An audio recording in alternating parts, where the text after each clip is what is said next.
9. The presence of the Spirit. When the Council of Trent finished its sittings, a sentence was engraved in the Church of Santa Maria Maggiore at Trent, reading in Latin, Post rimum Spiritus Sanctus oracula efferut. Here the Holy Spirit spoke for the last time. The clarity and audacity of the sentence shocks us yet, but it had the virtue of clarity. What the Council of Trent openly affirmed in that inscription, the Church has too often implicitly held. The history of the Church has periodically been marked by extravagant claims concerning the manifestations of the Spirit. Various sects have arisen again and again to identify their utterances with the Spirit. The reaction of the churches, again and again, has been no better. It has too often been interested in limiting the claims of the sects by limiting the voice and work of the Holy Spirit. One result has been the modern doctrine of man. Apart from the work of the Holy Spirit, man becomes a passive creature, one governed by naturalistic motivations like the animals, rather than by the image of God in him. We have seen that the Holy Spirit works in the hearts of the unregenerate and regenerate alike. The unregenerate seek to establish the kingdom of man. The Spirit convicts them of sin and of justice, and brings home God's judgment into all their being. John chapter 16, verses 8 to 11. With the covenant people, the Spirit works to guide them into all truth. John chapter 16, verse 13.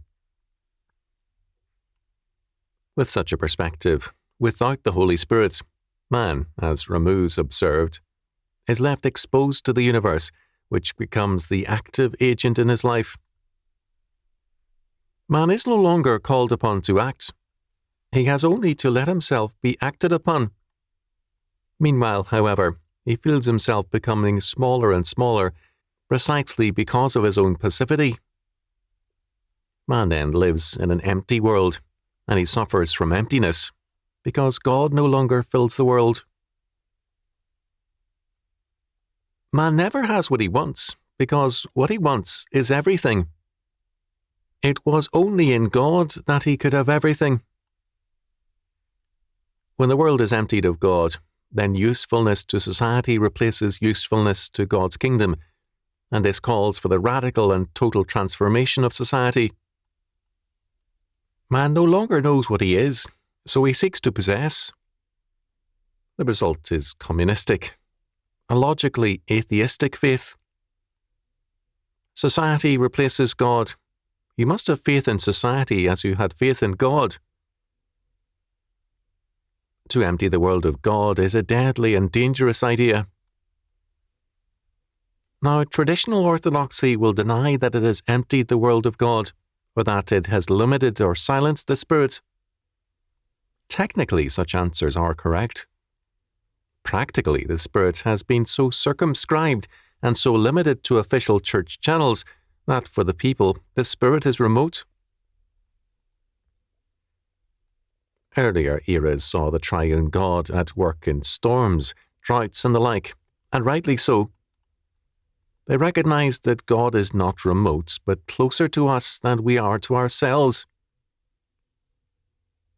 With the Enlightenment, deism saw God as an absentee landlord.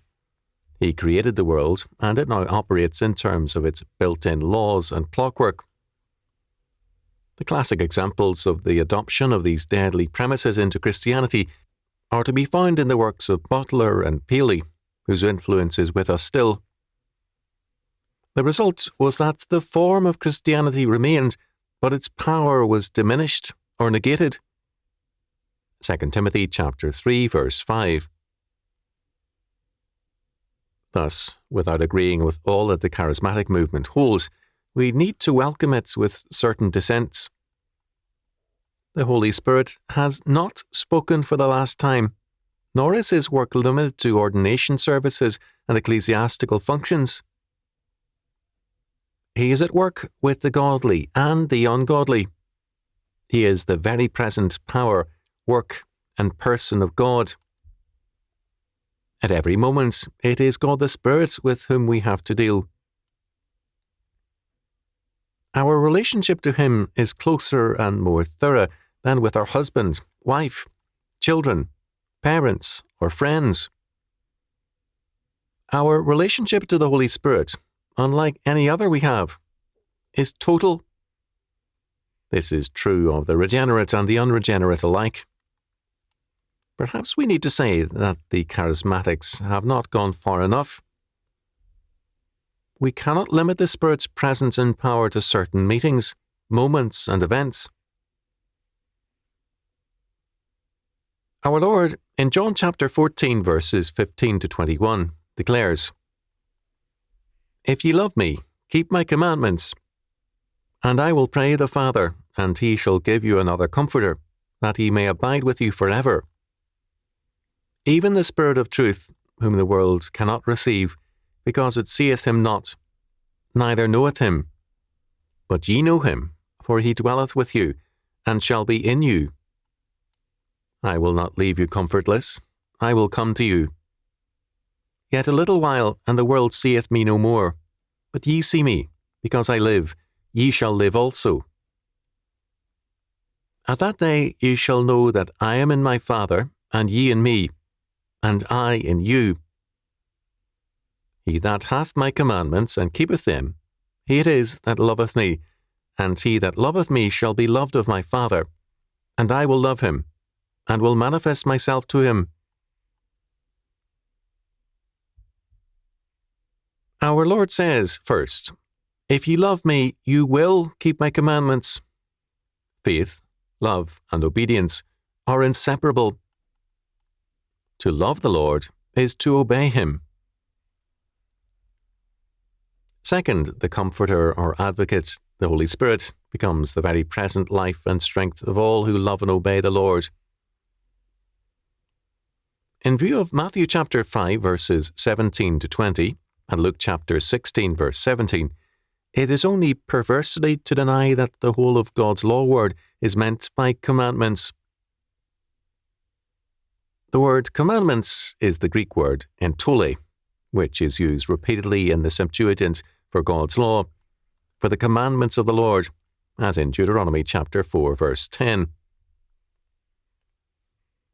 Third, the world cannot see the Spirit, and hence rejects him. The world's test is empirical. What man sees and proves in terms of his autonomous reason is alone true. By this premise, unregenerate man excludes the witness of the Spirit from his rationality, although not from his life. It refuses to know him. Fourth, the regenerate know and see the Spirit in his power and witness. They are thus never alone. The world is never empty for them.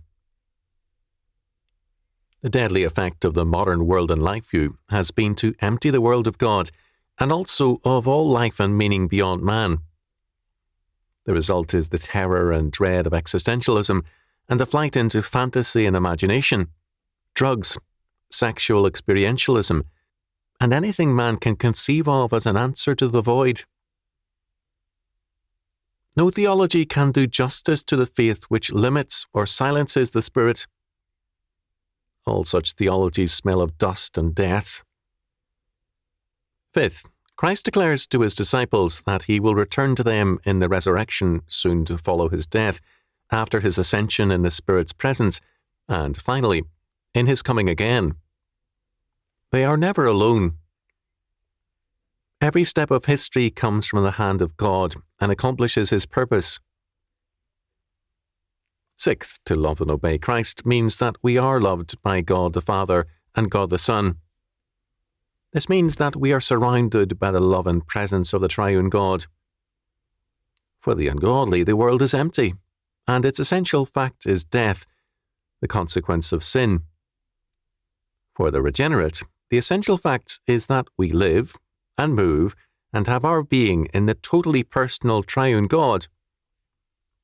To live in the Spirit and to walk in the Spirit, Galatians chapter 5, verse 25, means that all things are mediated to us by the Spirit.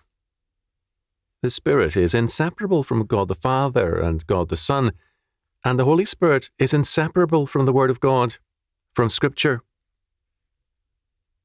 The world, for us, is not the same as it is for the unregenerate. The word of the Spirit, for them, is a word of judgment.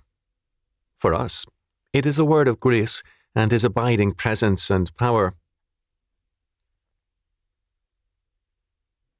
The doctrine of the Spirit does not allow us to define ourselves or to number our days apart from Him.